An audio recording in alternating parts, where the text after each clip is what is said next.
everyone. Morning. It was a real pleasure to be invited by George to come and speak about CEOYLA. In 1963, for the first festival, I, like Bishop Basil, was a teenager. I was not yet 16, and so I was dragged kicking and screaming, and like someone else, wasn't really paying all that much attention to all of that. I was more interested in the girls. But by 1977, I was intimately involved with CEOYLA and intimately involved with the planning of the festival. By 1977, I believe EOYA was added. EOYA was the Bulgarians. And so we had the Bulgarians, the Russians, the Greeks, the Serbs, the today Antiochians, the Ukrainians, the Carpatho-Russians, and the Romanians. And so the Bulgarians were added prior to 1977, and that kind of expanded by at least one of the organizations, CEOYLA. CEOYLA was a wonderful organization. It had as its mission essentially what the OCL's mission is, as I understand it, and that is to create one holy Orthodox Church in America. And we always had the idea that we could do that as a groundswell kind of thing from the ground up, and that we could be the catalyst for creating that one holy Orthodox Church in America. That was probably, not probably, that was very naive of us. But after all, we were considered Orthodox youth at that time. And in fact, we weren't, it wasn't all youth. All the organizations had people that were in their 30s and 40s and so on. But all of us had youth components, certainly the FRC did. And, but at that time, it was a pretty young group of people that were involved in CEOYLA. 1977, I was 30. I'd just been elected the year before president of the FROC. I wasn't yet 30; I was 29 at the time. And so there were a lot of young people that were involved in all the organizations. And one of the things that has been so wonderful about CEOYLA is the relationships that you built and kept. Two of my closest and dearest friends, Dan Mickle and John Hadigan, are His Eminence's, part of His Eminence's flock. And Dan and John were presidents of AROY, and I was president of the FROC. Dan at that time was president of AROY, and so we got to be friends, and to this day we're still very close friends. I got to host, as the president of the FROC, we were holding our convention at the William Penn here in Pittsburgh, and I got to host all the presidents of the CEOYLA organizations for a cocktail reception in the presidential suite at the William Penn. That was pretty heady stuff for a 29-year-old guy, and so I got to know all those people. But we worked together for years. In 1977, I was the treasurer of CEOYLA. By 78, I believe, I was elected chair of CEOYLA, but in 77, I was the treasurer. So I was very intimately involved. Now, there was also a treasurer handling the festival, but I was the treasurer of CEOYLA. And as Ron pointed out, or maybe Jim pointed out, all the organizations had to change their conventions. Again, we held it during Labor Day weekend in Pittsburgh, and all the organizations, the FROC met every year at Labor Day, but I think we were one of the few. The rest of the organizations all had to get in line and change their conventions and move their conventions to Pittsburgh to be able to do this. So this thing was at least 3 years in the making to line all this kind of stuff up. I remember AROY actually met in Youngstown and then took buses and cars to come to Pittsburgh for the 77 festival. So it was rather, that was from the standpoint of the organizations having to adjust everything to be able to get there. Then you had to get all the hierarchs in line. That was a whole nother matter. It was an interesting time because this thing, of course, was being driven by lay people and not the hierarchs. Goya at the time was rather splintered and fragmented, and not while they had membership in CEOYLA, they were not active in the leadership of CEOYLA. So we still had, without real strong Goya leadership, we had to get SCOBA involved and Archbishop Yakovas at the time involved. So that took a lot of doing. We had in getting SCOBA in line was who was going to be the presiding bishop. And so we went on the first year that we were planning this thing, trying to get SCOBA to decide who would be the presiding celebrant. And then the second year came, and we're still asking who's going to be the presiding celebrant. And then the third year came. Now we're coming within 12 months of this event, and we still don't know who the celebrant is going to be. To top it all off, as we in Orthodoxy are wont to do, we had UOL, the Ukrainian Orthodox League, whose metropolitan was considered non-canonical. It was Metropolitan Mstislav at the time, and he was considered non-canonical by the rest of the Orthodox world. And so, UOL was involved in CEOYLA very heavily. They were active. They took a real leadership role, and we're telling them, well, your metropolitan is not going to be able to be on that stage. And so it was problematical from the get-go. Who was going to be the presiding bishop? What are you going to do about Metropolitan Mstislav? And so all these things were going on back and forth, back and forth.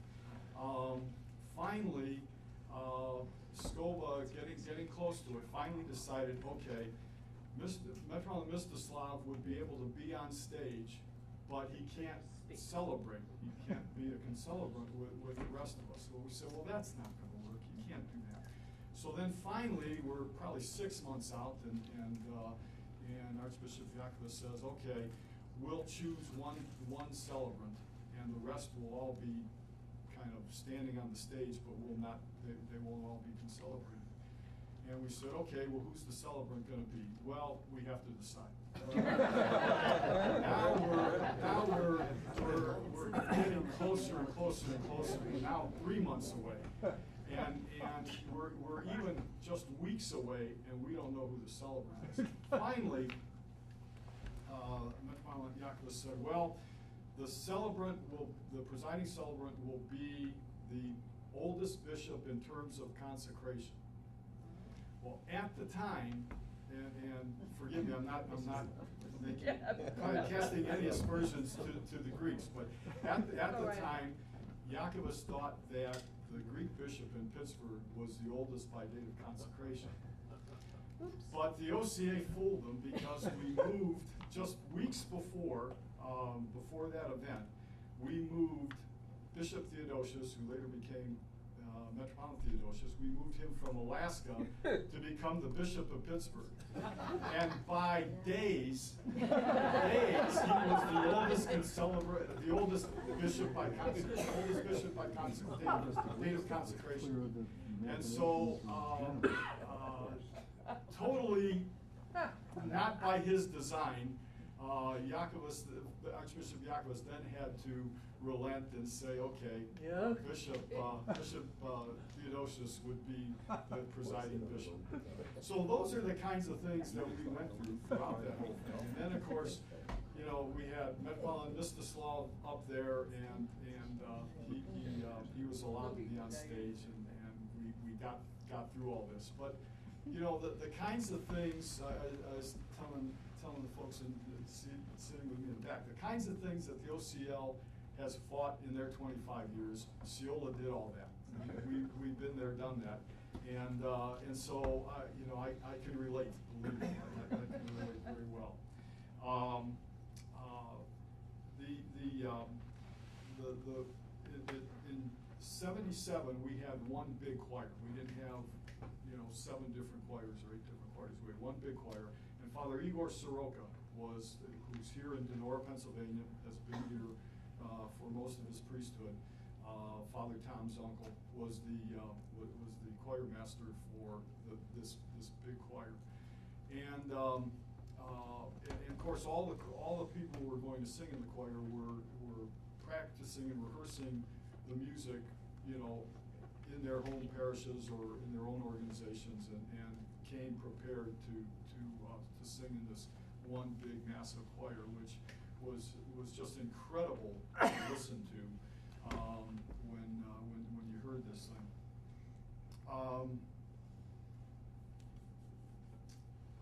Let me see here. We opened the Dome again for the '77 festival, and I believe we were singing "O Lord, Save Thy People," and so. And at that point in time, everybody was invited to sing. And as we're all singing, "O Lord, Save Thy People," the dome opens up to a bright blue sky. And I get emotional when I think about this. If there was a dry eye in the house, I didn't know it. You could not witness that. 10,000 plus people singing, "O Lord, Save Thy People," and the dome opening to a bright, sunny blue sky. You could not witness that and have a dry eye. It couldn't be. It was just an incredible experience. I wish now that I had paid a lot more attention in '63 to it all, but like I said, I was looking at the girls now. So it was an interesting time. After that, CEOYLA kind of kept on going. I was not involved anymore after I left the presidency of the FROC, and it was always the president of the FROC that was involved on the board at CEOYLA, so I got away from it. But I was saddened as the '80s came and you could see CEOYLA slipping away, and I think it was John Martin, Your Eminence, who was one of your, passed away now, but I believe he was probably the last chairman of CEOYLA, and after him, he died at a very young age, as I recall, and after him, it just kind of all fell apart, and that was unfortunate. But the whole idea of CEOYLA, a little different than OCL, because you got individual members, where CEOYLA had organizational memberships. And when you totaled all those up, then we had 50,000. At that time, the FROC had over 7,000 members itself. And so we had, it was a different type of governance than what you have today. But the aim and the mission and the ideas that we had, probably naively, were the same. I don't think we could have had the clout that OCL potentially has to push the hierarchs to do what needs to be done in one Orthodox Church in America. But certainly that concept was there, that idea, that gleam in the eye was there for all of us. It certainly wasn't us as lay people who were worried about somebody's metropolitan being non-canonical. That came from the hierarchs. So it was, we were there. And I think most Orthodox Christians in America then and now have that same idea that we should be one church. It's up to the hierarchs to really put that together. And we can keep pushing, but ultimately it can't be done without them. And that's something I think I learned with CEOYLA, that as much as we tried, as much as we wanted it as lay people, we couldn't get it done without the hierarchy, certainly. And so CEOYLA passed into the night, and I'm so glad that OCL has taken that place, and there should be only one church in America, and we've got to get to that point at some time, hopefully. So that's my story, and I'm sticking to it. And I'll answer any questions.